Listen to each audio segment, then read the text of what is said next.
আজকে যে সত্যি ঘটনাটা শুরু করছি সেটা গুজরাতের একটা ঘটনা। ঘটনাটা খাম্বাল ফ্যামিলি কেস নামে সবাই জানে। ঘটনাটা ঘটেছিল 2025 সালের নভেম্বর মাসে গুজরাতের ভাবনগর ডিস্ট্রিক্টের জামনগর থানা এলাকার একটা ঘটনা। জামনগর থানা এলাকাতে একটা 50 বিঘে মতো জায়গাতে ছড়ানো রয়েছে ফরেস্ট ডিপার্টমেন্ট। সেখানে ফরেস্ট ডিপার্টমেন্টে কাজ করা বিভিন্ন কর্মচারীদের বাংলো রয়েছে। সেখানেই শৈলেশ খাম্বালা নামের একজন ভদ্রলোক, যার কোয়ার্টার রয়েছে, তিনি একজন forest officer, ACF assistant conservator of forest, সেখানে তিনি থাকেন। তার স্ত্রী, তার ছেলে, তার মেয়ে, তারা কেউ সেখানে তার কোয়ার্টারে থাকে না। তারা সবাই তার যে পৈতৃক বাড়ির, যেখানে ভদ্রলোকের বাবা মা ছোট ভাই থাকে, সেখানে থাকে। সেটা গুজরাতের সুরত নামের যে শহর, সেখানে। শৈলেশ খাম্বালা একজন ভদ্র, একজন কর্মপরায়ণ ভদ্রলোক। 15 বছরের বিবাহিত জীবন তার। তিনি একজন কেমিস্ট্রি গ্রাজুয়েট। তার এক ছেলে, এক মেয়ে রয়েছে। মেয়ের বয়স 14 বছর, নাম পৃথা। ছেলের বয়স 8 বছর, তার নাম ভাব্যা। ভদ্রলোক বর্তমানে একজন ফরেস্ট অফিসার, কিন্তু তিনি যখন নিজের চাকরিতে জয়েন করেছিলেন সেই সময় তিনি নিচু পোস্টে ছিলেন, একজন ফরেস্ট রেঞ্জার ছিলেন। তিনি যথেষ্ট শিক্ষিত একজন ভদ্রলোক। তো তার প্রমোশন হওয়ার পরে তিনি বর্তমানে একজন ফরেস্ট অফিসার। ভদ্রলোকের মা আর বাবার দেখাশোনার জন্য তার স্ত্রীকে তিনি কখনোই নিজের সাথে রাখেননি। তার ছেলে মেয়েরা সুরাতের একটা স্কুলে পড়ে। ভদ্রলোক নিজের স্ত্রীকে সবসময় বুঝিয়েছেন যে তার বারবার ট্রান্সফার হয়, তো যদি তার সাথে তার স্ত্রী বাচ্চারা ঘোরাঘুরি করে তাহলে বাচ্চাদের ঠিক মতো পড়াশোনা হবে না ট্রান্সফারের কারণে। সেই জন্য তারা এক জায়গাতেই থাক, সেখানে থেকে একইভাবে পড়াশোনা করুক। ভদ্র মহিলা যখন সুযোগ পান, যখন বাচ্চাদের ছুটি হয়, তখন তিনি নিজের হাজবেন্ডের কাছে আসেন। আর কখনো কখনো ভদ্রলোক ছুটি নিয়ে নিজের বাড়িতে নিজের স্ত্রী, নিজের বাবা মা, ছোট ভাইয়ের সাথে দেখা করার জন্য সুরাতে যান। 27 অক্টোবর 2025 ছেলে মেয়ের স্কুলে দিওয়ালি বা কালী পুজোর ছুটি পড়ে গেছিল। তখন তিনি নিজের বাচ্চাদেরকে নিয়ে নিজের হাজবেন্ডের কাছে বেড়াতে এসেছিলেন। ভদ্রলোক 5 নভেম্বর বুধবার অফিসে বেরিয়েছিলেন সকালবেলায় 9:30টার সময়। তিনি একটা ফিল্ড ভিজিট করতে গেছিলেন। দুপুর বেলায় 2টোর সময় বাড়ি ফিরে এসেছিলেন। আসার পরে তিনি ঘরে দেখেছিলেন যে স্ত্রী, ছেলে মেয়ে কেউ নেই, তাদের কোনো জিনিসপত্র, জুতো কিচ্ছু নেই। তাহলে তারা কাউকে না জানিয়ে কোথায় চলে গেল। তিনি খোঁজাখুঁজি করলেন। প্রতিবেশী কারোর সাথেই তার স্ত্রী বা ছেলে মেয়েদের তেমন একটা আলাপ ছিল না, কারণ তারা খুব বেশি আসা যাওয়া করতো না। তো তিনি তাও সব জায়গায় সবার বাড়িতে গিয়ে খবর নিয়েছিলেন, কিন্তু তাদের কোনো খবর তিনি সেই মুহূর্তে পাচ্ছিলেন না। ভাবনগর হাজবেন্ডের যে কোয়ার্টারে এসেছিল ন্যানা ভ্যান নিজের ছেলে আর মেয়েকে নিয়ে, সেটা তার শ্বশুর বাড়ি যেখান থেকে সে এসেছিল সেই পর্যন্ত দূরত্ব। জলপথে যদি আসা হয় তাহলে 148 কিলোমিটার, সময় লাগতো 6 ঘন্টা। আর যদি স্থলপথে আসা হয় তার হাজবেন্ডের এলাকাতে, সেটা 345 কিলোমিটার, লাগতো 9 ঘন্টা। সেই জন্য সব সময় ন্যানা বেন নিজের বাচ্চাদেরকে নিয়ে আসা যাওয়ার জন্য ওই জলপথে, যেটাতে 6 ঘন্টা সময় লাগে, সেইটাতে যাওয়া আসা করতেন। ভদ্রলোক সব জায়গায় খোঁজাখুঁজি করছিলেন। তিনি ফোন কলে নিজের শ্বশুর বাড়িতে বা নিজের বাড়িতে সব জায়গায় খোঁজ নিচ্ছিলেন যে তার স্ত্রী হঠাৎ করে কাউকে কিচ্ছু না বলে বাচ্চাদের নিয়ে কোথাও একটা চলে গেছে। সবাই অবাক হয়, সবাই যে যার মতো যেখানে যেখানে সম্ভব সেখানে খুঁজতে শুরু করে। 6 তারিখেই কিছু আত্মীয়, তার শ্বশুর বাড়ির কিছু আত্মীয় তার বাড়ির সেখানে চলে আসে। 7 নভেম্বর বিকেল বেলায় 6টার সময় সব আত্মীয়রা শৈলেশ খাম্বালাকে বলে, এইভাবে আমরা খুঁজলে হবে না, এবারে কিন্তু পুলিশ স্টেশন যেতেই হবে। তারা যায় পুলিশে, গিয়ে তার স্ত্রী, তার ছেলের, মেয়ের ফটো দিয়ে মিসিং কমপ্লেন করে। তিনি পুলিশ স্টেশনে পুরো ব্যাপারটা বলেছিলেন যে তিনি একটা ফরেস্ট ভিজিটে গেছিলেন, দুপুর 2টোর সময় এসে বাড়িতে তারা কেউ ছিল না। পুলিশ এবার তদন্ত শুরু করে। প্রথমে চেক করা হয় মহিলার কল ডিটেল। কল ডিটেলে সন্দেহজনক কিচ্ছু পাওয়া যায়নি। পুলিশের প্রথমে যে সন্দেহটা হয় সেটা ছিল কোনো শত্রুতা কারো সাথে রয়েছে কিনা বা কোনো অ্যাফেয়ার রয়েছে কিনা। আত্মীয় স্বজনদের জিজ্ঞাসাবাদ, মহিলার কল ডিটেল চেক করে দেখার পরে বোঝা যাচ্ছিল অতি সাধারণ একজন গৃহবধূ, 15 বছরের ম্যারেড লাইফ, তিনি খুব ভালোই কাটাচ্ছিলেন। তিনি আত্মীয় স্বজন ছাড়া আর কারোর সাথেই বিশেষ কথা বলেন না। অ্যাফেয়ারের তো কোনো প্রশ্নই ওঠে না। তার 2 ফ্যামিলি, শ্বশুর বাড়ি, বাপের বাড়ির সবাই এটাই বলেছিল যে মহিলা নিজের নিয়েই থাকেন, নিজের সংসার নিয়ে তিনি খুব ব্যস্ত থাকেন। শৈলেশ খাম্বালার কাছে যখন পুলিশ তার স্ত্রীর ব্যাপারে কিছু প্রশ্ন করেছিল, তখন সে বলেছিল যে তাদের এরিয়ার একজন সিকিউরিটি গার্ড নাকি একটা অটোয় করে তার স্ত্রীকে আর তার ছেলে মেয়েকে 5 নভেম্বর নিজেদের কোয়ার্টার থেকে বেরিয়ে যেতে দেখেছে। সেই সিকিউরিটি গার্ডকে যখন পুলিশ জিজ্ঞেস করে, সিকিউরিটি গার্ড বলে যে না আমি বলেছিলাম একটা অটো যেতে দেখেছি ওই এরিয়া দিয়ে। তবে সেই অটোর মধ্যে কারা ছিল, তারা ওই ভদ্রলোকের ওয়াইফ বা বাচ্চারা ছিল কিনা সেটা আমার জানা নেই। আর তাছাড়া আমি তার ওয়াইফকে বা বাচ্চাদেরকে চিনি না, তাহলে আমি এভাবে কেন বলবো। তবে হ্যাঁ, আমাকে যখন জিজ্ঞেস করা হয়েছিল তখন আমি বলেছিলাম একটা অটো আমি যেতে দেখেছিলাম। পুলিশের এই জায়গাটাতে একটু সন্দেহ হয় যে শৈলেশ এইভাবে পুলিশ টিমকে কেন বলেছে যে সে সিকিউরিটি গার্ড তার স্ত্রীকে, তার ছেলে মেয়েকে দেখেছিল অটোতে করে যেতে। সে মিথ্যা কথা বলছে কেন?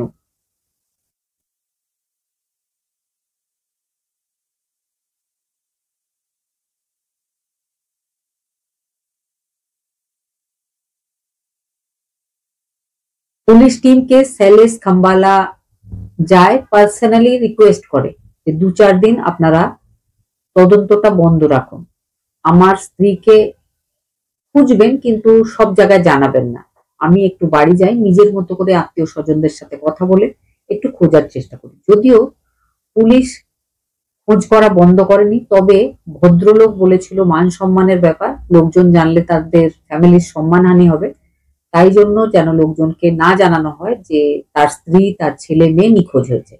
পুলিশ যদিও ব্যাপারটাকে গোপনে রেখেছিল, তবে খোঁজ তারা করছিল, কিন্তু পুলিশের সন্দেহ হয়েছিল যার পুরো ফ্যামিলি হঠাৎ করে বাড়ি থেকে নিখোঁজ হয়ে গেছে, সে তো যে কোনো ভাবে চাইবে নিজের ফ্যামিলির খোঁজ খবর নিতে। সে পুলিশ টিমকে কেন বলছে যে আপাতত খোঁজ করাটা একটু বন্ধ রাখুন, আমি সুরাতে গিয়ে নিজের মতো করে একটু 2 দিন খুঁজে দেখব।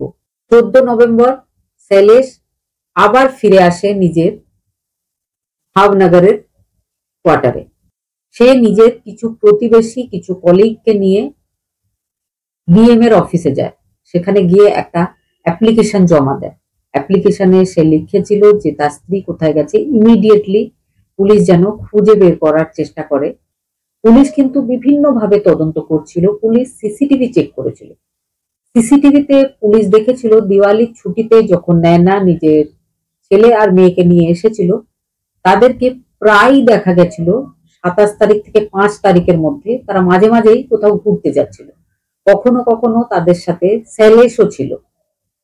তবে 5 নভেম্বর শৈলেশকে গাড়ি নিয়ে নিজের ফরেস্ট ভিজিটের কাজ তবে 5 নভেম্বর বুধবার শৈলেশকে নিজের গাড়ি নিয়ে ফরেস্ট ভিজিট করার কাজে বেরিয়ে যেতে দেখা যায়, কিন্তু তার স্ত্রী বা ছেলে মেয়েকে ওই কোয়ার্টারে 4 তারিখে ঢোকার পরে আর বেরিয়ে যেতে দেখা যায়নি। তাহলে তারা হঠাৎ করে কোথায় চলে গেল? কোথায় চলে গেল তাদের জিনিসপত্র? পুলিশের মনে হয়েছিল যা কিছু হয়েছে তাদের সাথে তার রহস্যটা ওই বাড়িতে, ওই কোয়ার্টারে সেখানেই আছে। 16 নভেম্বর 2025 পুলিশ টিমের কাছে গিয়ে দেখা করেছিল শৈলেশ খাম্বালা।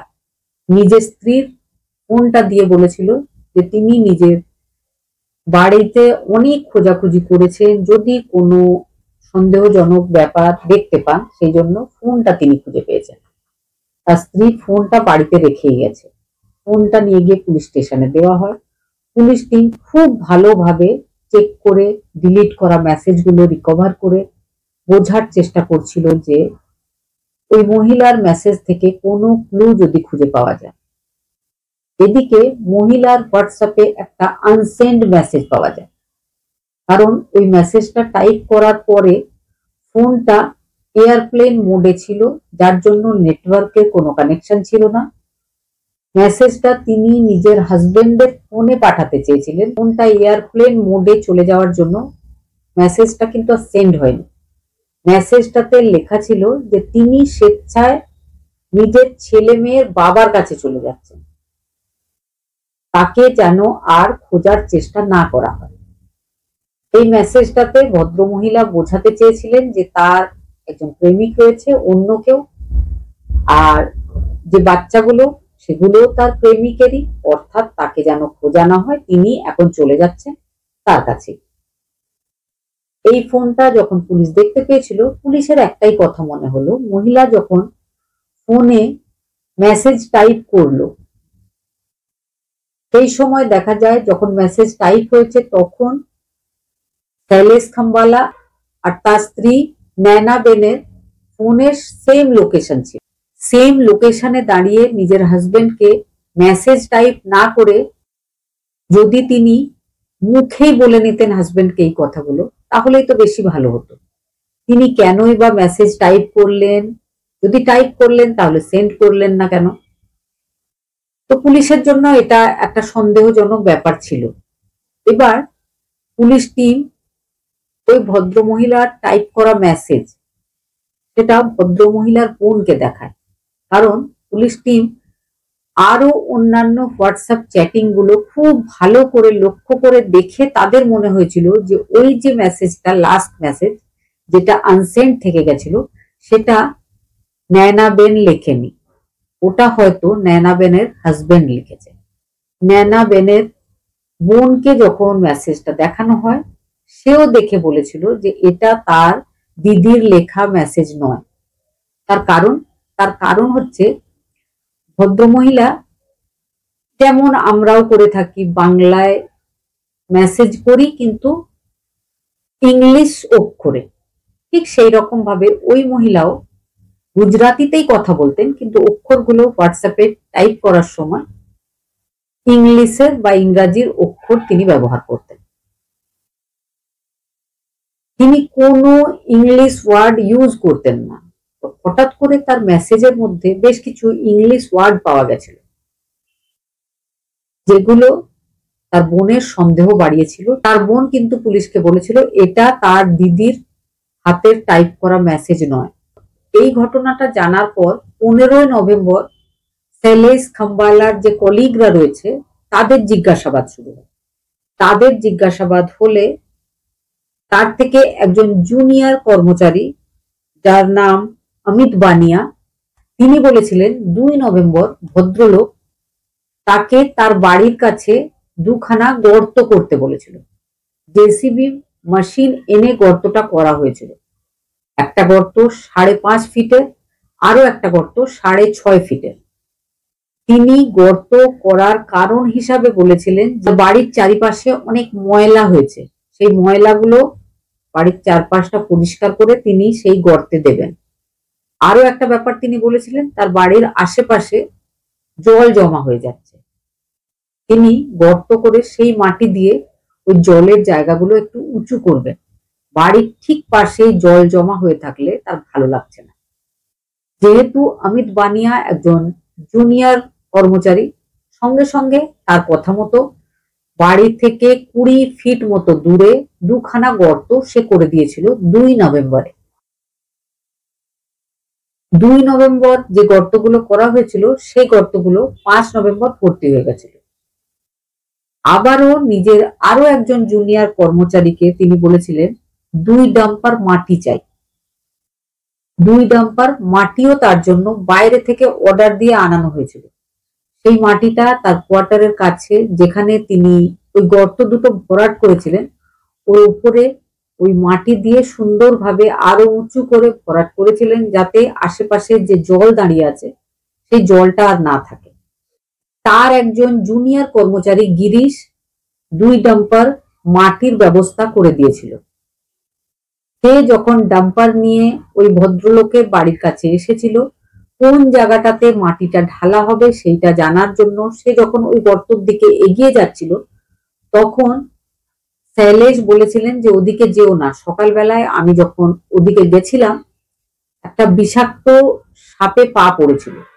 ওদিকে কিন্তু সাপ আছে, সাপ এখনো নিশ্চয় রেগেই আছে। ওদিকে গেলে হয়তো আবার হঠাৎ করে সাপের কামড়ও খেতে হতে পারে। এই কথাটা শুনে গিরিশ সাবধান হয়েছিল। গিরিশ সেই গর্ত দুটোর কাছে যায়নি। যে ডাম্পারে করে মাটি আনা হয়েছিল সেই ডাম্পারটাই গিয়ে মাটিটা ফেলে সেখান থেকে চলে গেছিল। প্রতিবেশী কিছু ছোট ছোট বাচ্চা যারা সকালে বিকেলে খেলাধুলা করে, তারাও বলেছিল যে তারা যখনই ওই গর্তটার দিকে যাচ্ছিল, ভদ্রলোক বলেছিল ওদিকে সাপ আছে, ওদিকে যেও না। এই সমস্ত ব্যাপারগুলো যখন পুলিশ টিমকে জানানো হয়, তখন পুলিশ টিমের একটু সন্দেহ হয়েছিল। শৈলেশ নিজের আরো এক প্রতিবেশী, যে তার কলিগও ছিল, তাকে বলেছিল যে ওই যে গর্ত, সেই গর্তটাতে নাকি একটা নীল গায়ে পড়ে গেছিল। নীল গাইটা কিছুতেই ওই গর্ত থেকে উঠতে পারছিল না। তাকে সেখান থেকে তোলার জন্য তিনি নিজের বাড়ির একটা ম্যাট্রেস সেই গর্তে ফেলে দিয়েছিলেন, যাতে একটু সুবিধা হয় নীল গায়ের ওপরে উঠে আসতে। এই যে কথাগুলো তিনি নিজের প্রতিবেশীদেরকে এই কদিনের মধ্যে বলেছিলেন, সেগুলো পুলিশ টিম জানতে পারে। নেক্সট ডে 17 নভেম্বর তাকে অ্যারেস্ট করা হয়, কারণ পুলিশের মনে হয়েছিল সন্দেহজনক কিছু একটা বিষয় রয়েছে ওই গর্ত দুটোর মধ্যে। তাকে যখন অ্যারেস্ট করা হয়, তারপরে তার জিজ্ঞাসাবাদ হয়। জিজ্ঞাসাবাদে যেটা বুঝতে পারা যায় সেটা হচ্ছে শৈলেশ খাম্বালার স্ত্রী নয়না, 15 বছরের তার বিবাহিত জীবন। বিয়ের পরে 15 বছর ধরে সে নিজের শ্বশুর বাড়িতে থাকে। নিজের শ্বশুর শাশুড়ি ছোট দেওরের দেখাশোনা করে। ছোট দেওরের কিছুদিনের মধ্যেই বিয়ে হবে, সেই জন্য নয়না বেনের মনে হয়েছে যে এবার তার দায়িত্বটা ছোট জাকে দিয়ে সে চলে আসবে, নিজের স্বামীর কাছে থাকবে, বাচ্চাদেরকেও এখানেই স্কুলে ভর্তি করে দেবে। শৈলেশ খাম্বালা রাজি হচ্ছিলেন না। আর ভদ্রমহিলা ছুটিতে আসার পর বা ছুটিতে আসার আগে প্রত্যেকদিন নিজের হাজবেন্ডকে বলছিলেন যে ছোট ভাইয়ের বিয়ে হওয়া মাত্রই তিনি সুরাতে আর থাকবেন না, নিজের হাজবেন্ডের কাছে গিয়ে থাকবেন, কারণ জীবনটা খুব ছোট, ধীরে ধীরে শেষ হয়ে যাচ্ছে। বিয়ের পরে 15টা বছর কেটেই গেছে, এবার তিনি একটু নিজের হাজবেন্ডের কাছে থাকতে চান, সব সময় থাকতে চান। আবার ভোরবেলায় স্ত্রীর সাথে খুব ঝগড়া হয়, তার খুব রাগ হয়, সেই জন্য স্ত্রীর মুখে বালিশ চাপা দিয়ে তিনি শেষ করে ফেলেছিলেন। স্ত্রীকে মেরে ফেলার পর তার ছেলেকে, তার মেয়েকে একই রকম ভাবে তিনি এই পৃথিবী থেকে সরিয়ে দিয়েছিলেন। তিনি কিছু ভেবে এগুলো করেননি, আচমকাই তিনি রাগের মাথায় এইগুলো করে ফেলেছিলেন, কারণ তিনি চাইছিলেন না যে তার মা বাবাকে, ভাইকে ছেড়ে তার স্ত্রী বা তার বাচ্চারা এসে তার কাছে থাকুক। কারণ তার মনে হয়েছিল তার বাচ্চারা যদি তার কাছে থাকে তাহলে তাদের পড়াশোনা খুব ভালো মতো হবে না, যেটা সুরত শহরে হচ্ছে। পুলিশ যখন সব ব্যাপারটা জানতে পারে, আবার জেসিপি মেশিন ডাকা হয়, মেশিনে গর্ত খোঁড়া হয়। খোঁড়ার পরে একটা গর্ত থেকে শৈলেশের স্ত্রী নয়নার বডি, অন্য একটা গর্ত থেকে শৈলেশের ছেলে আর মেয়ের বডি পাওয়া যায়। একটা ম্যাট্রেস যেটাতে তারা শুয়েছিল সেটাও তাতে ফেলে দেওয়া হয়েছিল, এগুলো পাওয়া যায়। ভদ্রলোককে যখন জিজ্ঞেস করা হয় যে তার স্ত্রী বাচ্চাদের জামা কাপড়গুলো কোথায়, তখন তিনি বলেছিলেন তিনি 5 তারিখ ভোরবেলায় ওই ঘটনা ঘটিয়ে ফেলেছিলেন।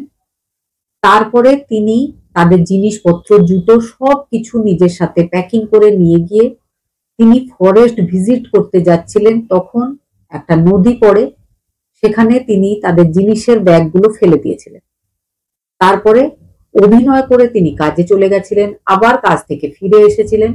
ফিরে আসার পর তিনি রাতারাতি বাড়ির পাশে যে দুটো গর্ত খুঁড়িয়ে রেখেছিলেন তাতে বডিগুলো ফেলে মাটি চাপা দিয়েছিলেন। এক্সট্রা আরো 2 ডাম্পার মাটি এনে সেখানে চাপা দিয়েছিলেন। যদিও শৈলেশ খাম্বালা পুলিশ টিমকে জানিয়েছিল যে এই ঘটনা হঠাৎ তিনি রাগের মাথায় করে ফেলেছিলেন, কিন্তু এই ব্যাপারটাতে পুলিশের বিশ্বাস হয়নি, কারণ যদি 5 তারিখ হঠাৎ করে তিনি এই ঘটনা ঘটিয়ে থাকেন, তাহলে 2 তারিখ থেকেই তিনি কেন গর্ত খুঁড়িয়েছিলেন? এবার শৈলেশ খাম্বালার কল ডিটেল চেক করা হয়, যাতে একটা নম্বর পাওয়া যায়। নম্বরটা ফরেস্ট ডিপার্টমেন্টেই কাজ করা একজন মহিলা আর শৈলেশ খাম্বালার বয়স একই। মহিলা শারীরিক কিছু অসুস্থতার জন্য আজীবন আনম্যারিড থাকবেন বলে ঠিক করেছিলেন। সেই মহিলার সাথে 2021 সালে শৈলেশ খাম্বালার আলাপ হয়েছিল। তারা দুজন ফরেস্ট ডিপার্টমেন্টেই কাজ করত, কাছাকাছি বাড়িতে থাকতো। 2022 সাল থেকে তাদের দুজনের মধ্যে প্রেমের সম্পর্ক শুরু হয়েছিল। ভদ্র মহিলা একজন আনম্যারিড মহিলা, আর কোনোদিন তিনি বিয়েও করবেন না। তিনি কিন্তু জানতেন যে শৈলেশ খাম্বালা একজন ম্যারিড ভদ্রলোক আর তার 2 ছেলে মেয়েও আছে। তিনি সবকিছু জেনে শুনে বুঝে একটা প্রেম সম্পর্ক শুরু করেছিলেন শৈলেশের সাথে। শৈলেশ ভদ্রমহিলার ব্যাপারে সবটাই জানতেন। তবে সেই ভদ্রমহিলার কাছে জিজ্ঞাসাবাদের পর পুলিশ যেটা তার ব্যাপারে জানতে পারে যে তিনি শৈলেশের ব্যাপারে সবই জানতেন, তাও তাদের মধ্যে প্রেমের সম্পর্ক ছিল। তবে তিনি কখনোই জানতেন না যে শৈলেশ নিজের স্ত্রী আর নিজের 2টো বাচ্চার উপরে এই ধরনের একটা ব্যবহার করতে পারে তার সাথে বিয়ে করার জন্য। কারণ সেই মহিলা কখনোই শৈলেশকে বলেননি যে তিনি শৈলেশের সাথে বিয়ে করতে চান। তবে তিনি শৈলেশকে বহুবার বলেছেন যে তিনি জীবনে কখনো বিয়ে করতে পারবেন না তার শারীরিক অসুস্থতার কারণে। যদিও এই কেসটাতে বা শৈলেশ খাম্বালা যে নিজের স্ত্রীকে মেরে ফেলেছে এই ব্যাপারে কোথাও সামান্যভাবেও ওই ভদ্রমহিলা জড়িয়ে থাকতেন, তাহলে তাকেও হয়তো অ্যারেস্ট করা হতো। কিন্তু পুলিশ জানতে পেরেছে যে ভদ্রমহিলা এই ব্যাপারে একদম জানতেন না, তার কোনো দোষই নেই এই ঘটনাতে। কারণ তিনিও যথেষ্ট দুঃখিত হয়েছেন শৈলেশ খাম্বালা যে ঘটনা ঘটিয়েছে সেটা শোনার পর। ভদ্রমহিলাকে অ্যারেস্ট করা হয়নি। শৈলেশ খাম্বালা যে হয়তো নিজের স্ত্রীকে ডিভোর্স করলেও পারত, তারপরে সে এই কলিগ মহিলার সাথে সম্পর্ক রাখতে পারত। এই সঙ্গে আরো একটা ব্যাপার বলে রাখি, শৈলেশ খাম্বালা মনে মনে চেয়েও কোনোদিন ডিভোর্স দিতে পারেননি। তার একটাই কারণ, কারণটা ছিল শৈলেশের একমাত্র বোনের বিয়ে হয়েছিল তার স্ত্রীর ছোট ভাইয়ের সাথে। ওদিকে গুজরাট সাইডের একটা নিয়ম আছে, সাটা পাটা বিবাহ বলে সেটাকে। এক বাড়ির ছেলে আর মেয়ে, অন্য বাড়ির মেয়ে আর ছেলে, তাদের মধ্যে বিয়ে হয়। তখন কিন্তু কোনো এক বাড়ির মেয়ের সাথে খারাপ ব্যবহার হলে তার বাপের বাড়ি সেখান থেকেও তাদের বৌমার উপরে খারাপ ব্যবহার হয়। সেটাই যেন মুখ্য বিষয়বস্তু, এটাই মনে করা হয়। সেই জন্য শৈলেশ কোথাও না কোথাও ভয় পেয়েছিলেন যে যদি তিনি নিজের স্ত্রীকে ডিভোর্স করেন তাহলে তার বোনেরও ডিভোর্স হয়ে যাবে, কারণ তার বোনের সাথে তার স্ত্রীর ভাইয়ের বিয়ে হয়েছে। এই কারণেই তার মনে হয়েছে ডিভোর্স দেওয়ার থেকে 3 জনকে পৃথিবী থেকে সরিয়ে দিলে অনেক বেশি ভালো হবে। এই জন্য তিনি এই ঘটনা ঘটিয়েছিলেন। বর্তমানে তিনি পুলিশ কাস্টডিতেই রয়েছেন। এখনো তার শুনানি বা বিচার ইত্যাদি হয়নি। পরবর্তীতে বোঝা যাবে যে ভদ্রলোক যে ঘটনা ঘটিয়েছেন তার জন্য তাকে কি শাস্তি দেওয়া হবে। ঘটনাটা শোনার পরে যদি কোনো মতামত থাকে অবশ্যই কমেন্টে জানাবেন। আমি আপনাদের কমেন্টের অপেক্ষা করি। খুব ভালো থাকবেন, সুস্থ থাকবেন।